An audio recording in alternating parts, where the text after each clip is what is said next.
présentation de l'avant-projet de la Constitution. Cette plénière, le texte a introduit plusieurs innovations pour répondre aux attentes des Guinéens. L'importance de ce moment décisif dans le processus constitutionnel dans cette édition avec notre reporter Abdoulaye Diallo. Tournée du ministre de la Santé, état des lieux à Zérigoré et Farana, visite des districts sanitaires par Dr Oumar Djoueba, effort des agents de santé notés, mais quelques manquements signalés, formation du personnel et envoi d'équipements prévus pour améliorer les soins. Forum sino-guinéen, la Guinée séduit les investisseurs numériques, participation de la ministre des Postes et Télécommunications au forum sur la coopération numérique avec la Chine, présentation des opportunités d'investissement en Guinée, échange fructueux, Rose Poula en a eu avec des partenaires bilatéraux. Mesdames et messieurs, bonsoir. Merci de nous rejoindre pour cette session d'information. Après l'adoption en séance à huis clos de l'avant-projet de la nouvelle Constitution, le Conseil national de la transition a présenté le document en séance plénière. Le texte propose plusieurs innovations en tenant compte des attentes exprimées par les Guinéens lors des consultations. La cérémonie de présentation a réuni des personnalités de haut rang, des acteurs sociaux et politiques, ainsi que des membres des corps diplomatiques. Une étape importante dans le processus constitutionnel vient d'être franchie. Les moments forts de la cérémonie avec Abdoulaye Diallo. Ce 29 juillet 2024, le Conseil national de la transition amorce une autre étape importante du processus de la transition.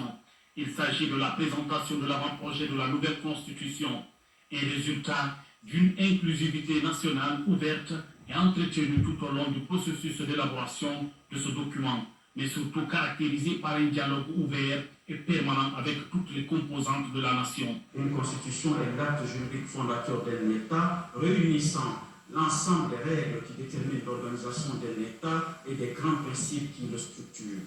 Tous les États du monde ont une constitution, qu'elle soit écrite ou non.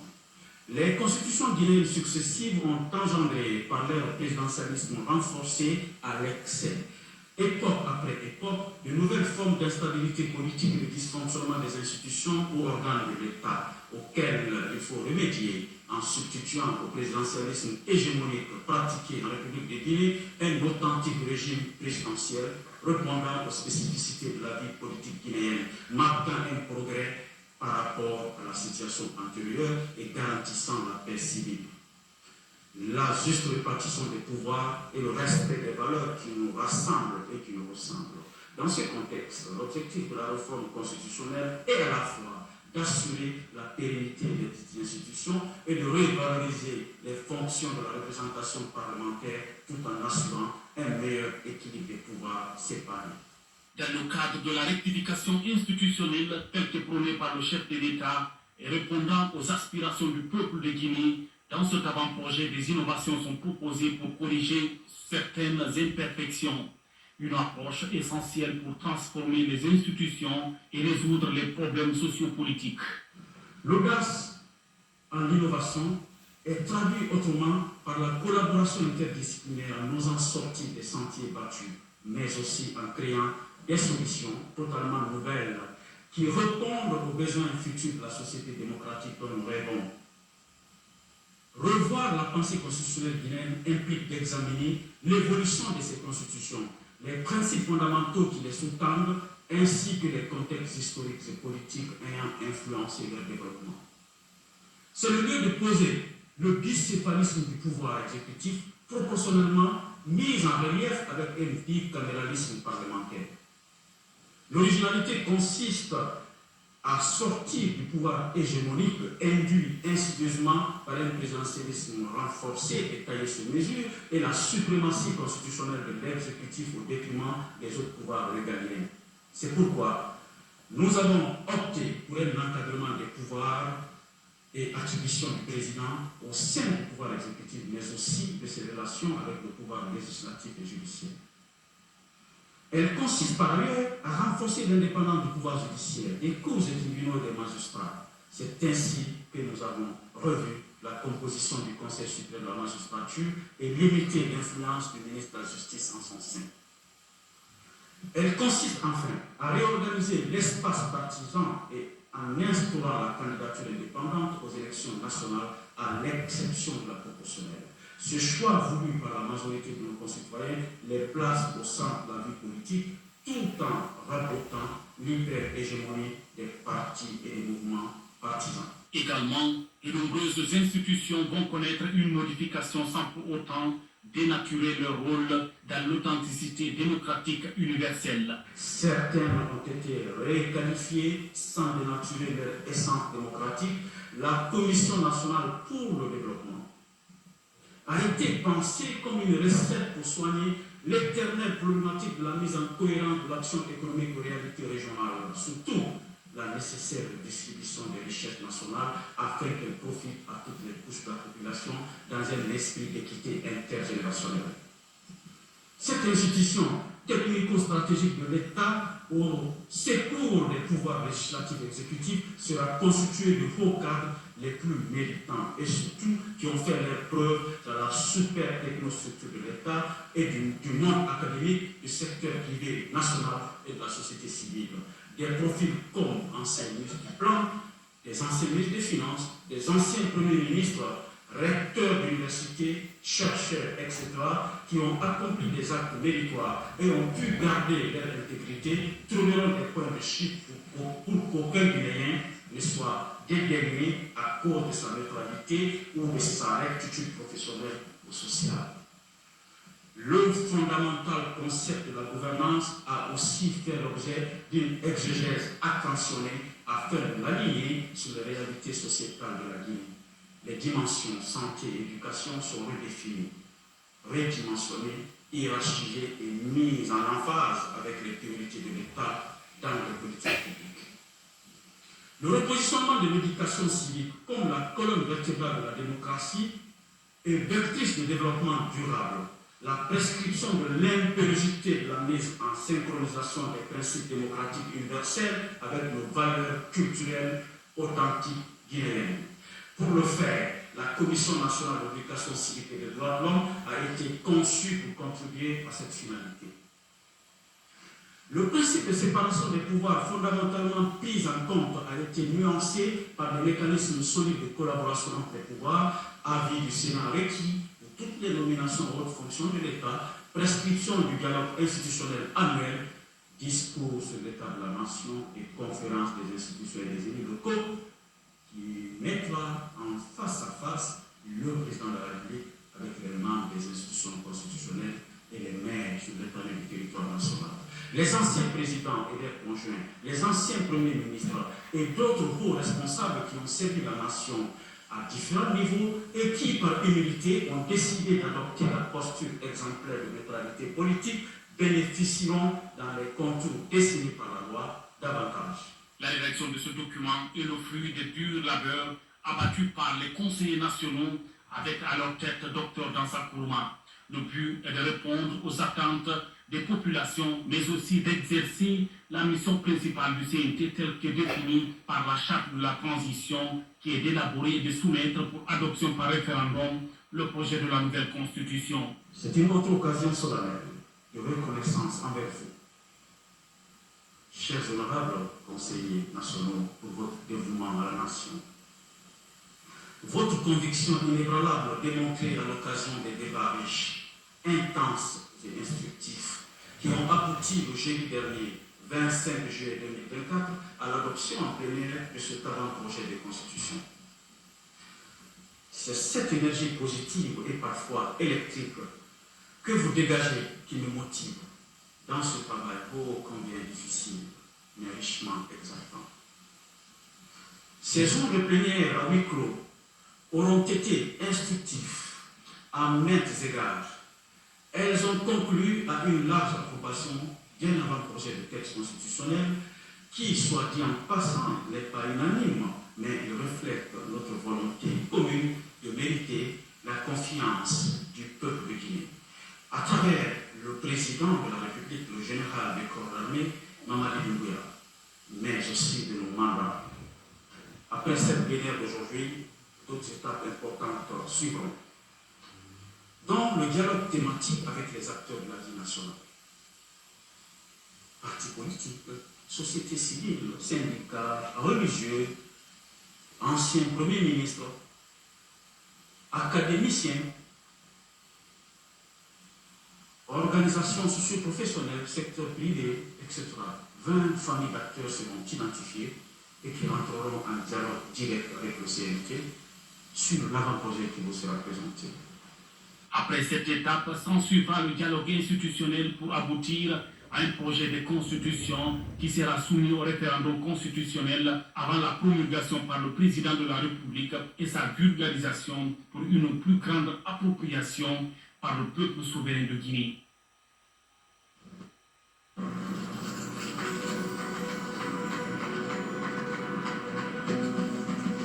Oui. Pendant que nous y sommes, nous vous donnons lecture de ce communiqué émanant du Conseil national de la transition portant convocation d'une plénière. Le président du Conseil national de la transition, CNT, conduit l'ensemble des honorables conseillers nationaux à une plénière ce mercredi 31 juillet 2024 à 15 h à l'hémicycle du Palais du Peuple. L'ordre du jour de cette plénière porte sur la présentation du projet de la loi de finances rectificative pour l'exercice 2024 par le gouvernement.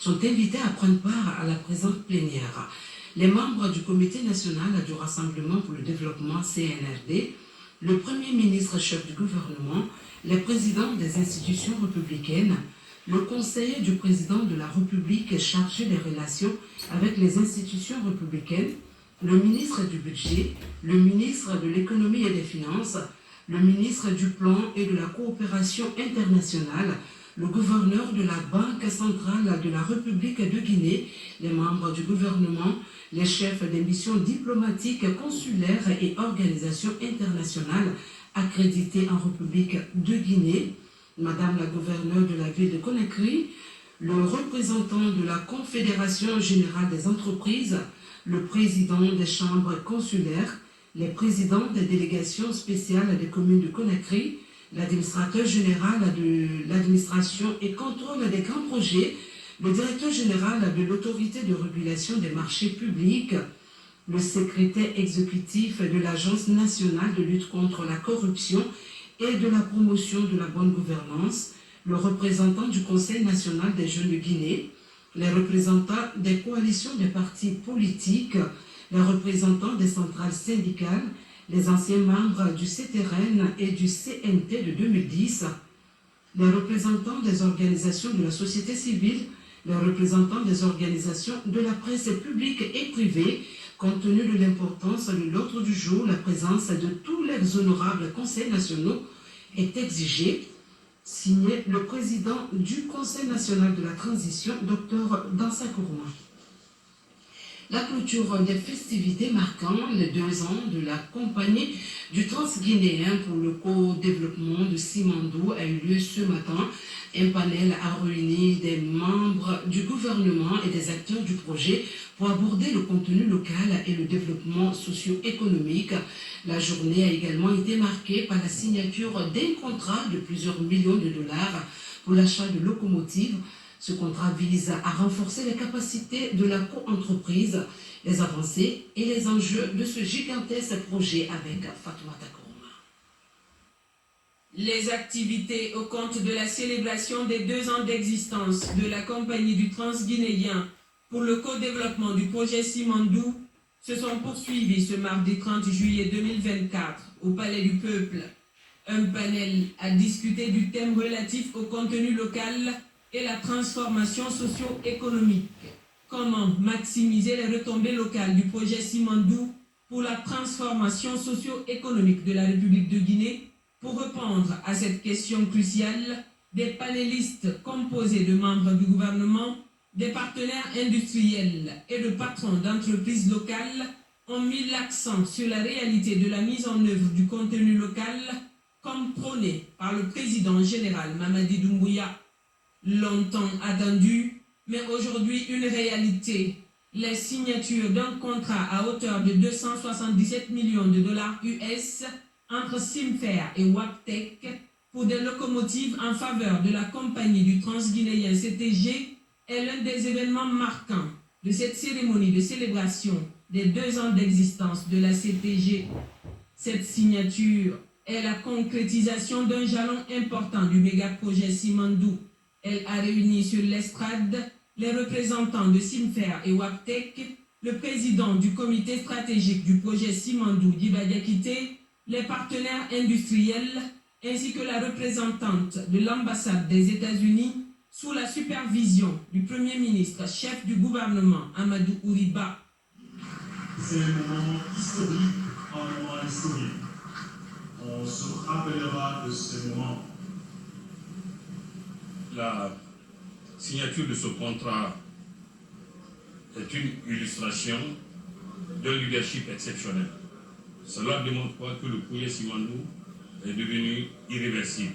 On a atteint le point de non-retour. Le président de la République a tenu, dans le cadre de la réalisation de ce projet Simandou, d'avoir les meilleurs équipements, les meilleures composantes venant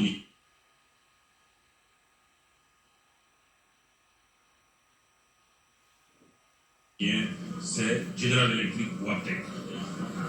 Et la signalisation vient de l'Europe. Les wagons viennent de Chine. C'est l'illustration également de son discours qu'il a tenu aux Nations Unies en septembre 2023. La Guinée est amie de tout le monde, il n'est ennemi de personne. Il est ami de ses intérêts et PME et des PMI locales. Et c'est tout ça qui va permettre d'avoir des eaux de ruissellement, je dirais, dans le tissu économique local. La société Waptek créera beaucoup d'emplois en Guinée, beaucoup de sous-traitances qui vont de mécaniciens, des conducteurs, et c'est tout ça qui va permettre d'amener le pays vers le pont qui est là, vers la prospérité. Ce projet Simandou, c'est 205 ponts qui font 77 km si on mettait tous ces ponts ensemble. 6 tunnels pour une longueur totale de 27 km, c'est unique en Afrique. C'est important que les Guinéens le sachent. C'est important que nous, Guinéens, qu'on soit fiers de ce que nous sommes et de ce que nous réalisons pour notre pays sous un leadership exceptionnel et éclairé. Nous avons signé l'accord avec une société américaine, Waptek, pour les locomotives. Donc ça nous montre réellement que le projet Simandou devient une réalité. Nous sommes en pleine construction. Lors de cette construction, l'État veille très scrupuleusement au respect des engagements environnementaux qui ont été pris dans les accords, qui ont été négociés pendant près de 2 ans avec l'appui de conseils internationaux réputés. Et nous continuerons vraiment avec grande vigilance à veiller au respect des engagements environnementaux, conformément aux instructions du chef de l'État. Parce que dans le cadre de la valorisation de ces minerais de fer, il est également important pour nous de préserver la grande richesse en termes de biodiversité de notre pays. La signature de ce contrat matérialise aujourd'hui l'irréversibilité de la mise en œuvre de ce méga projet Simandou.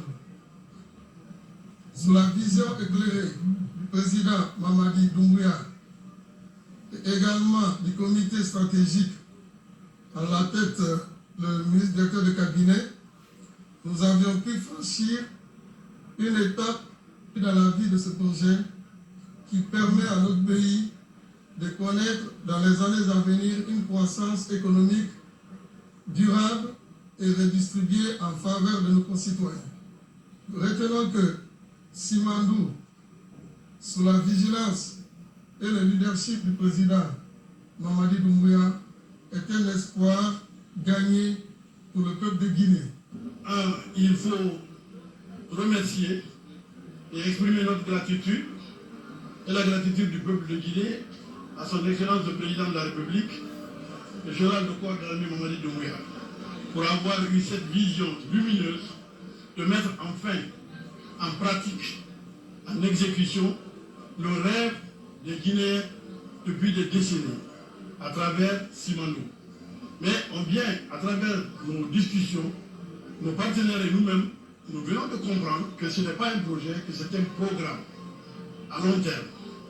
Et c'est la traduction aussi du choix du chef de l'État, quand il a dit à la tribune des Nations Unies que la Guinée n'est ni pro ni anti. À travers le projet Simandou, on retrouve le monde entier ici en Guinée. Et c'est la première fois, comme ils l'ont dit ici, que les grands miniers, les grands industriels se mettent ensemble, pas en concurrence, mais en synergie pour faire de Simandou un projet structurant, bénéfique pour le peuple de Guinée et pour eux aussi. Simandou, c'est la traduction de la diplomatie conduite par le chef de l'État, le président de la République. C'est la concrétisation de sa diplomatie, c'est-à-dire faire travailler tout le monde entier ici en Guinée, en synergie et non en compétition. Le Premier ministre, chef du gouvernement Amadou Ouriba, dans son intervention, s'est félicité de la vision et du leadership du président de la République, le général Mamadi Doumbouya, sans oublier les hommes et femmes sous sa gouverne qui ont travaillé d'arrache-pied pour que le projet Simandou soit aujourd'hui une réalité. Au-delà d'un discours protocolaire, c'est un discours qui sanctionne de manière positive le rêve de plusieurs générations de nos compatriotes. Malheureusement, beaucoup d'entre eux sont partis en se disant est-ce que ce rêve sera un jour une réalité? Et le jour est venu. Il faut, pour cette occasion, saluer le leadership exceptionnel du président de la République, le général Mamadi Doumbouya. Les femmes et les hommes qui, pendant 2 ans, ont travaillé dans la discrétion, en se privant de sommeil et de sérénité des fois, savent que ça n'a pas été facile. Mais malgré tout, ils ont eu le soutien et la ferme détermination du général de corps d'armée Mamadi Doumbouya à les pousser en avant parce qu'il y va de l'intérêt de la Guinée. Pour nous, la compagnie transguinéenne incarne en elle-même le projet Simandou. Ce rêve devenu réalité plusieurs décennies après l'identification du jugement. À travers cet anniversaire, nous voulions dire notre fierté pour le chemin parcouru. Nous voulons surtout signifier que la CTG, c'est aussi un vecteur de la transformation économique de la Guinée et un symbole de notre ambition au service des Guinéens. En plus, c'est l'expression de la renaissance de la Guinée. Cette renaissance qui était hier rêvée est en train d'être en marche. À cet égard, il est essentiel, encore une fois, de saluer le leadership de celui qui a le plus porté sur ses épaules la réalisation de ce projet. Il s'agit du général de corps d'armée Mamadi Doumbouya. L'engagement plein et entier du général nous permet d'entrevoir l'exploitation de l'un des plus gros gisements de minerais de fer à haute teneur au monde, minerais dont nous savons l'importance pour la décarbonisation de l'industrie sidérurgique et pour la lutte contre le changement climatique. Je retiens de ces 2 journées que le succès de CTG repose sur un partenariat fort, rassemblant différentes entités de renom issus de cultures différentes et dont les intérêts pouvaient sembler diamétralement opposés dans un contexte de géopolitique complexe. Comment sceller un tel partenariat? Une seule recette, le compromis, la volonté d'avancer dans l'intérêt du projet, de la Guinée et de sa population, et non pas simplement pour le service d'intérêt catégoriel ou privé. En dehors de ce compromis et de cette longue négociation économique, il a fallu que sur le plan externe, que cela se mette en place, et sur le plan interne également, pour que cela puisse converger vers la réalisation optimale de nos intérêts mutuels. Il a fallu également travailler en interne pour la consolidation du vivre ensemble, pour le raffermissement du lien qui existe entre tous les Guinéens. Cela s'est décliné par les assises nationales pour la réconciliation. Pourquoi cela? Un projet collectif, quelle que soit sa nature, ne peut pas prospérer dans un pays désuni. Donc, le CNRD a mis en avant l'indispensable nécessité des assises nationales parce que derrière, il y avait tout un pan de programmes économiques qui pouvaient être réalisés, mais qui ne peuvent pas sans le soubassement d'un pays uni, d'un pays réconcilié, d'un pays apaisé, d'un pays qui peut lire l'avenir dans la même direction. C'est en cela que les fondamentaux de la réconciliation nationale, et je peux me permettre de rappeler que lorsqu'un peuple ne lit pas son histoire de la même manière, il ne peut pas y avoir d'unité, il ne peut pas y avoir de capacité de porter ensemble un projet comme le méga-projet de Simandou. L'idée globale d'arrimer la Guinée dans une vision positive, tant sur le plan économique que sur le plan institutionnel, que sur le plan social. Et même il y a un aspect qui couronne le tout, qui l'enrobe, c'est le branding national. Parce que là aussi, c'est une manière qu'à travers une identité, un symbole, tout un peuple puisse se reconnaître à travers cette image. Donc, tout cela concourt dans la même direction, faire en sorte que le projet Simandou, que les autres projets que nous sommes en train de porter, concourent à faire émerger un pays fort, un pays uni, un pays prospère, un pays dont tous ses citoyens pourront être fiers. La question des 20% à 25% des recettes tirées du Simandou pour financer le capital humain, c'est un gage pour l'avenir. La principale richesse d'un pays, c'est la matière grise. Les ressources naturelles peuvent disparaître, mais la matière grise, elle est fondamentale. Investir dans la formation, investir dans l'éducation, c'est le chemin que tous les pays du monde ont emprunté pour être aujourd'hui développés.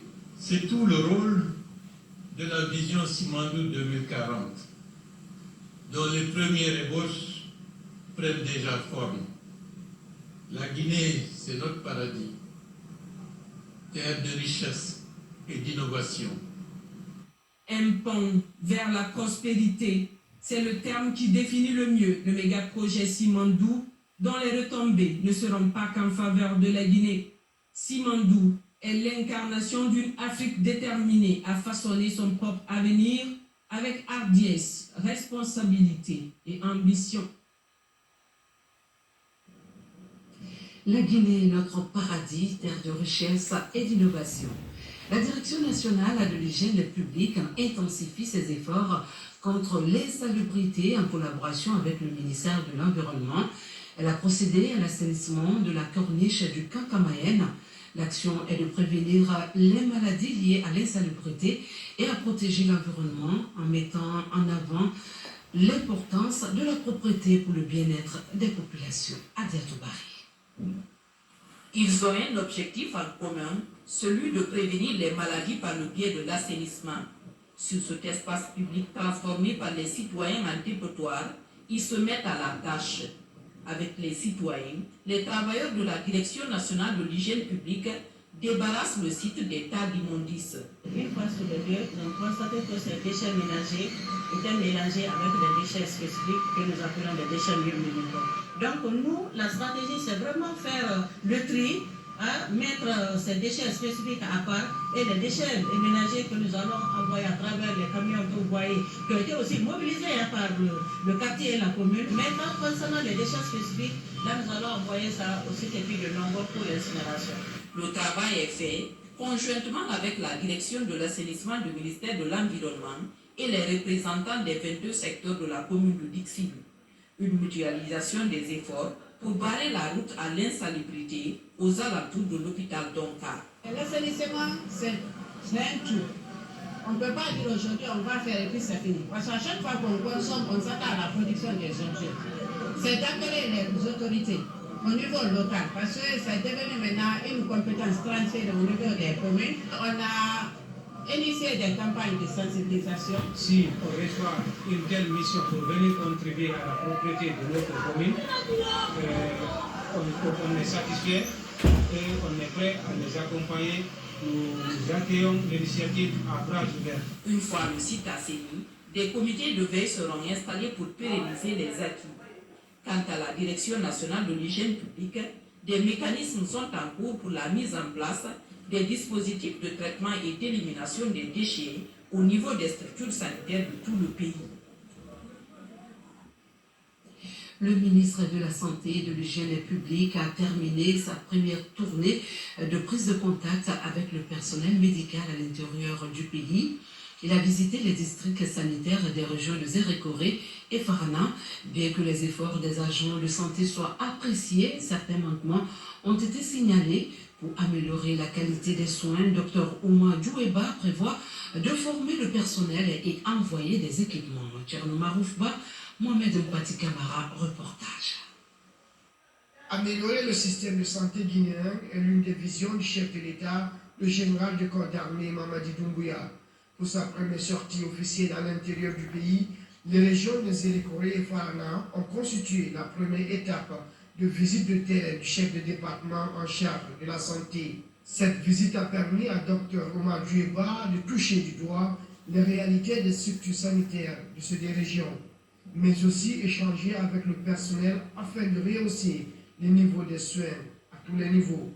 Il nous a confié une mission de bonne collaboration avec non seulement nos collègues, mais aussi avec toutes les autorités de la région de Farana, afin qu'on ait le résultat escompté. Nous sommes venus également pour échanger avec le personnel de santé, toucher du doigt les réalités du terrain, vérifier le fonctionnement des structures sanitaires, vérifier la liste des équipements, l'état de ces équipements-là, la liste des médicaments, la disponibilité des médicaments, des vaccins et autres produits de santé.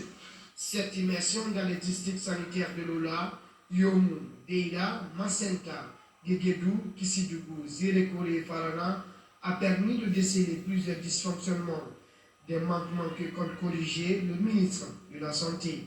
Nous sommes là pour aussi voir si les équipements qui sont installés sont réellement adaptés. Ça nous a permis d'ailleurs de faire assez de constats, de formuler des recommandations et d'ailleurs aussi d'entreprendre des actions immédiates. Au-delà des structures sanitaires déjà fonctionnelles, accompagné des partenaires, le chef du département de la santé a sillonné l'ensemble des structures en construction et en phase de finalisation. Des instructions fermes ont été données pour le respect du délai contractuel et surtout sur la qualité des ouvrages. Restons encore dans l'arrière-pays, précisément à Farana, où une campagne de distribution massive de médicaments contre les maladies tropicales négligées à chimiothérapie préventive a commencé ce mardi. L'Organisation mondiale de la santé soutient cette initiative en fournissant des médicaments offerts par des firmes pharmaceutiques. Pendant 6 jours, les communautés affectées par ces maladies recevront les traitements nécessaires. Cette campagne vise à réduire la prévalence des maladies tropicales négligées dans les zones endémiques. Ibrahima Oulé Fofana, Silati Kourouma pour des détails supplémentaires.